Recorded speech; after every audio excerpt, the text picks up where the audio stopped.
les policiers sont concentrés. Tout est scruté minutieusement à la recherche du moindre indice. Jusqu'au contenu des SMS émis et reçus par ces deux numéros. On n'a rien de vraiment très probant. Hein. Tu l'appelles ces mecs, bon, des fois ça parle un peu de pognon, mais c'est pas top. Hein. Rien de probant. Mais une chose est sûre, les enquêteurs reconnaissent la voix du trafiquant qu'ils connaissent bien. Mais rien ne filtre dans les appels. Il semblerait que les deux hommes soient sur leur garde. Les enquêteurs le savent, il ne faut pas être pressé dans ce genre d'affaires. Ils doivent rester à l'affût du moindre faux pas. Il y en a toujours un qui va se lâcher. De toute façon, ça... Donc, faut attendre l'engueulade. C'est ouais. toujours dans les engueulades que ça change. Il faut attendre le différend d'argent, et avec une engueulade, et là, ça se lâche au téléphone après. Mais ça va venir. Il faut être confiant et être patient. Et vous allez voir que par chance, un coup de main inattendu va permettre à l'enquête de faire un pas de géant.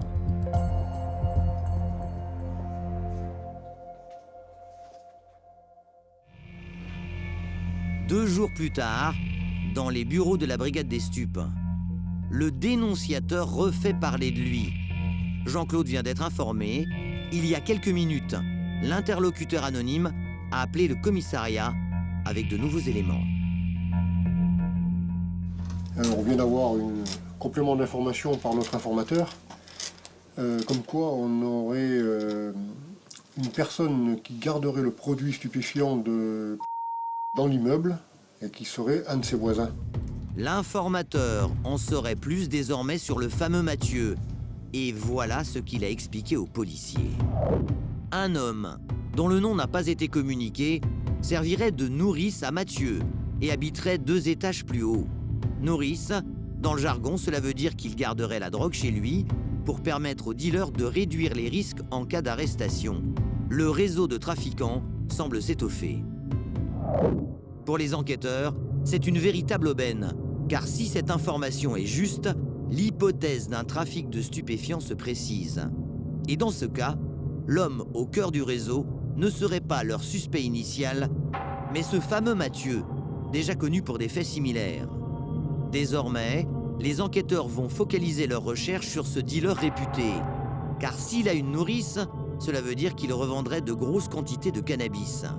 Alors, Jean-Claude va chercher à identifier cette nourrice supposée en regardant toutes les interventions de police répertoriées dans son immeuble. Faire une recherche sur la main courante pour avoir sur le domicile de notre objectif, si on n'a pas une personne dans l'immeuble éventuellement qui aurait des antécédents de stupéfiants. Et au bout de quelques minutes, le policier semble avoir déniché quelque chose d'intéressant. En décembre 2012, c'est un trafiquant qu'on a déjà interpellé il y a quelque temps. Donc lui, il est domicilié rue de... Voilà, qu'on a un profil. Alors ça, c'est intéressant. Et ça peut être une piste. C'est un voisin. Ça pourrait être la nourrice. C'est une éventualité. Un homme dont les policiers connaissent le visage, puisqu'il a déjà été entendu par la brigade des stupes. Ils ont donc consigné sa photo dans leur fichier. Il s'agit peut-être d'une coïncidence, mais pour Jean-Claude, il faut creuser. Les policiers vont devoir se pencher à nouveau sur les seuls éléments à leur disposition, les écoutes. Et dans les jours qui viennent, elles vont peu à peu amener des indices essentiels pour faire avancer l'enquête. Dès le lendemain, les enquêteurs des stupes s'intéressent de près à la ligne téléphonique du fameux Mathieu, pour savoir s'il est bien en lien avec cette nourrice supposée. Un homme dont ils ont aussi le numéro de téléphone dans leur dossier, puisqu'il a déjà été interpellé. Et très vite, les policiers vont s'apercevoir que ces deux individus se contactent régulièrement. Passe à 20 h, je peux pas avant. T'es là dans longtemps. On part, j'arrive. Des messages qui mettent la puce à l'oreille de Jean-Claude et de son collègue Christophe. Les éléments ils sont très intéressants parce qu'ils corroborent les renseignements que nous a donnés l'informateur, donc qui confirme que bien la nourrice. Donc ce qu'on supposait maintenant est avéré. Donc pour l'enquête, c'est positif. Donc la piste était bonne. Ouais, On a fait les vérifs là-dessus. Ouais, on a bien fait d'insister un peu. Ouais.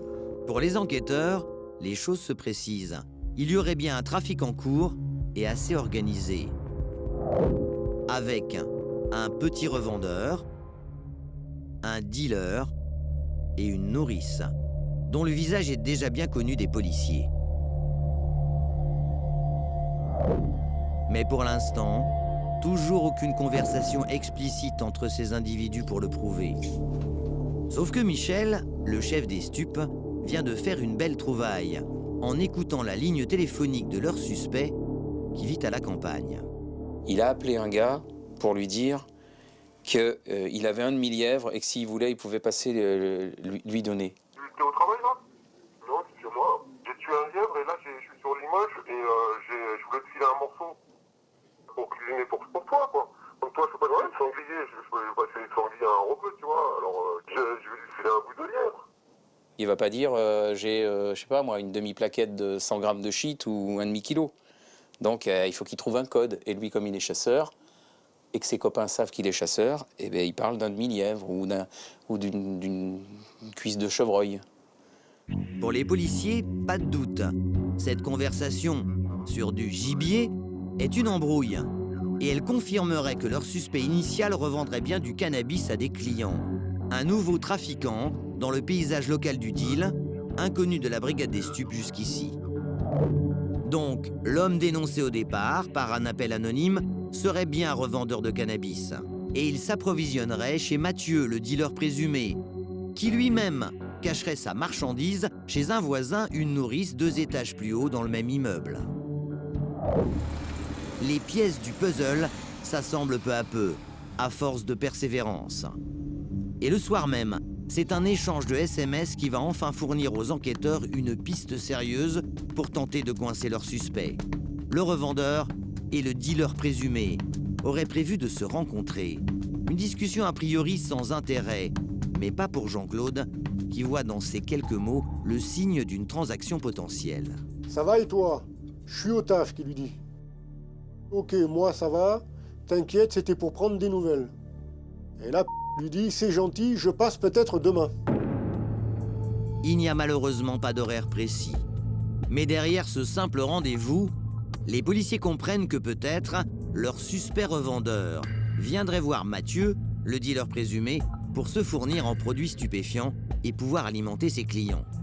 Ils espèrent donc saisir cette occasion pour l'interpeller en flagrant délit après la transaction. On aimerait bien l'attraper la main dans le sac, comme on dit. En sortant de chez avec le produit acheté, voilà. Ça permettrait d'établir qu'il y a effectivement un lien direct entre les deux personnes, que c'est pour le stupéfiant. On ne peut pas se permettre de ne pas y aller de toute façon. Car si l'homme est effectivement revendeur et pas simple consommateur, les enquêteurs pourraient faire une grosse prise. Ils doivent à tout prix monter une surveillance. On parle demain matin avec les collègues, de manière à bien se caler sur qui va faire quoi. Et puis attendre le passage de... Et à ce moment-là, à sa sortie, on fera le nécessaire. Dans quelques instants sur D8, grâce à de nouveaux indices, Jean-Claude et son équipe vont parvenir à remonter jusqu'à la tête de pont de ce réseau de trafiquants. Guido, il a regardé en haut, hein. C'est pas bon, ça. Des heures de surveillance où leur patience sera mise à rude épreuve. Mais aussi des rebondissements grâce aux écoutes téléphoniques qui vont enfin apporter des clés pour faire avancer l'enquête. Tu vois, il y avait peu, mais il y a du lourd. On aimerait bien l'attraper la main dans le sac, comme on dit.